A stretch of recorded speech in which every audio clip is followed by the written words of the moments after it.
Al dalam kalimat Al-Furqan ditemukan dalam Al-Quran sebanyak 6 kali. Itu masuknya apakah istighraq ataukah ta'rif? Itu yang coba kita pahami dulu sehingga mengerti kemana arah maksudnya.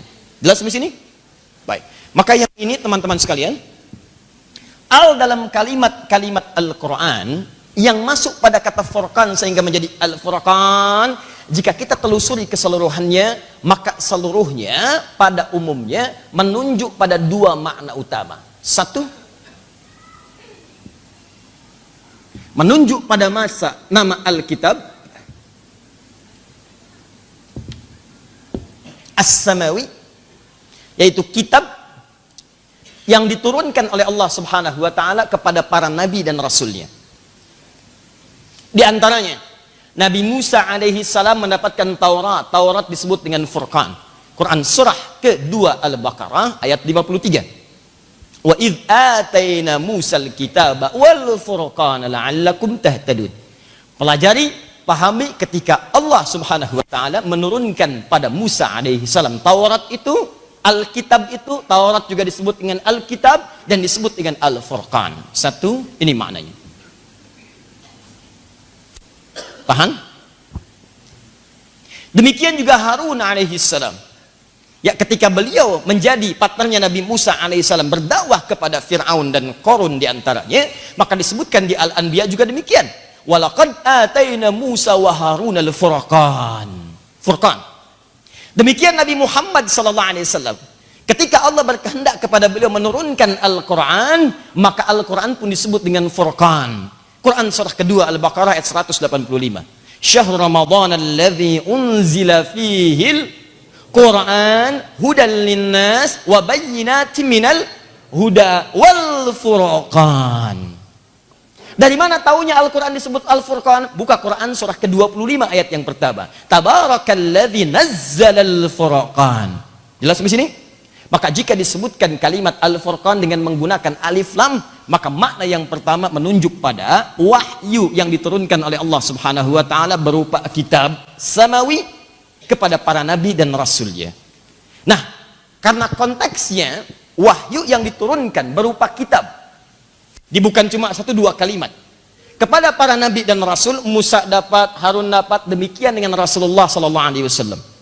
Rasul terakhir, rasul penutup. Ketika beliau pun mendapatkan wahyu berupa Alkitab. Dari mana tahunya Al-Quran disebut dengan Alkitab? Kita sudah bahas di pertemuan yang lalu. 225 kali disebutkan dalam Al-Quran. Dzalikal kitabu la raiba fi. Alif lam mim. Allahu la ilaha illa huwal hayyul qayyum. Nazzala 'alaikal kitab. Al-Quran disebut dengan Alkitab. Nah, karena Taurah dinamakan Alkitab, Isa juga turun kepadanya Injil dinamakan dengan Alkitab, dan semua Alkitab punya sifat yang disebut dengan Al-Furqan. Maka Nabi Muhammad pun ketika diturunkan Al-Quran, maka Al-Quran diberikan nama juga oleh Allah dengan nama yang uniknya. Ada kesamaan dengan nama-nama kitab sebelumnya, yaitu Al-Furqan. Pertanyaannya, kenapa dinamakan dengan Al-Furqan sama dengan kitab-kitab sebelumnya? Apakah ada isyarat yang ingin menyamakan dengan kitab sebelumnya? Itu yang belum kita bahas di pertemuan ini. Jelas? Satu. Maaf, paham nggak? Alhamdulillah. Ya. Jika disebutkan makna Al-Furqan, maka secara langsung menunjukkan satu perbedaan antara yang hak dengan yang batil, yang benar dengan yang salah, yang asli dengan yang palsu. Al-haq lawan al-batil. Yang benar jelas benarnya dan jelas salahnya. Contoh, saat terjadi perang Badar, pasukan Rasulullah sallallahu alaihi wasallam kemudian digempur bertemu dengan agresor dari Mekah, pimpinan Abu Jahal dan koleganya, berjumlah kurang lebih 1000 orang berhadapan dengan pasukan Nabi setidaknya kurang lebih 300 orang. Saya mau tanya kepada Anda, pasukan yang jelas benarnya itu pasukan siapa? Rasulullah sallallahu alaihi wasallam. Dan jelas ada ukurannya. Dari mana tahu ukurannya benar? Jelas dari segala aspek.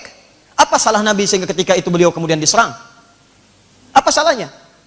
Apa karena beliau punya keyakinan lantas harus diserang? Mencuri juga tidak, maksa juga enggak. Saya kan enggak maksa Anda untuk ikut saya. Anda nanya, saya jelaskan. Anda pengen ikut, salah saya apa?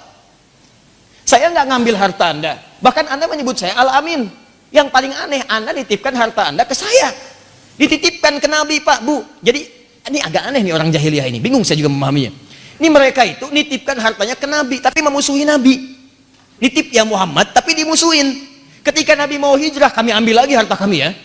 Jadi, Nabi nggak pernah ngambil harta mereka. Nabi nggak pernah kemudian korupsi. Nabi nggak pernah kemudian teman-teman musuhin mereka pada urusan dunia. Tidak ada sama sekali. Bahkan ketika kemudian disoal pun, Nabi katakan, saya kan nggak maksa. Lakum dinukum waliyadin. Maksa Anda tidak, Anda tanya saya jawab. Saya juga persilahkan kalau Anda ingin bertahan, itu pilihan. Tapi kan saya cuma menyampaikan aja. Jadi pertanyaannya, salah Nabi di mana? Tidak ada kan? Baik, jadi dari unsur kemudian, motif untuk memeranginya sifatnya lebih kepada agresor, menyerang, dibandingkan untuk mengajak perang. Ya, jadi jelas dalam posisi ini sifat hak berada di pasukan Rasulullah Sallallahu Alaihi Wasallam. Sifat batil, batil itu sesuatu yang menyalahi ketentuan yang benar. Ini nggak ada angin, nggak ada hujan, tiba-tiba nyerang. Nggak ada sebab, nggak ada musabab, tiba-tiba nyerang. Hanya karena tidak suka saja. Apakah setiap yang Anda tidak suka harus diserang? Anda tidak suka kemudian penjual somai dengan suaranya serang, tidak bisa begitu. Anda tidak suka dengan tetangga Anda karena tampilan warna pagarnya serang. Ya kalau kaidah itu dipakai, hancur kehidupan. Paham?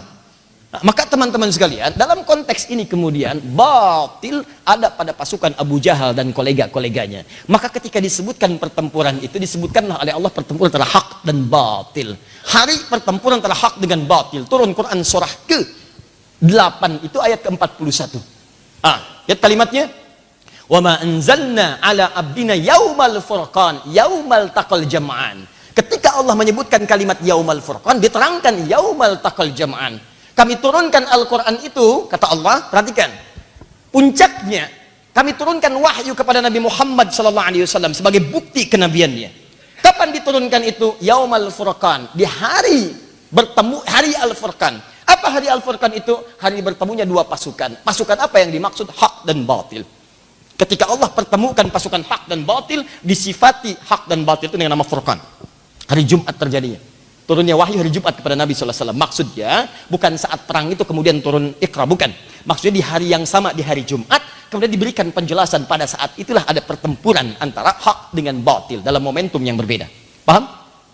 Maka ketika perang Badar itu waktunya disebut dengan nama Al-Furqan, ini menunjuk makna yang ini. Perbedaan antara yang hak dengan yang batil. Maka ini yang paling menarik. Tahan sebentar. Di pertemuan lalu telah saya bahas beberapa kasusnya.